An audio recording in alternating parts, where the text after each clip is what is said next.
አንተ ከቴራቅ ብያን ነበር ንቀት ነው ጭራሽ ሽማግሌም ልትልክ ነው አሉ ልቀቀኝ ረዛ አላበዛውም እንዴ እባክህ ወንድሜ ተው አንተ ወፍ ዘራሽ የኔን እህት መቼም ልታገባ አትችልም ለምን ብሔራችን አይመሳሰል ሃይማኖታችን አይመሳሰል አንተ ከኛ ቤተሰብ ጋር ምንም አይገጥም አንተ ጭንቅላት ውስጥ ከገነባው ብሔር ሰውነት ይበልጣል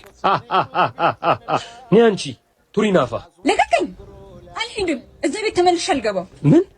በእናንተ ህግና ስርዓት ብዙ አመት ኖርኩ አሁን ግን በቃኝ የፈለኩትን ማግባትና መኖር እችላለሁ ይሄንን ልታገቢው ነው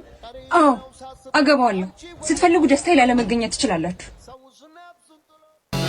የእውነት መንገድ እንኳን አገባሽ ሸመንደፈር ይልሃል የሚደርስ አይመስልም ነበር አይደል ግን ደረሰ ግን ደግሞ ብቻን ይሄን ሁሉ ማድረግ የምችል አልመሰለኝም ነበር እኔ ምኑ እንደገረመኝ ታውቃለህ የብሔሩስ እሺ ሃይማኖት አይመሳሰል ብለው ሁለቱም ማተብ አድርገው ምንሽ የሚሰክሱን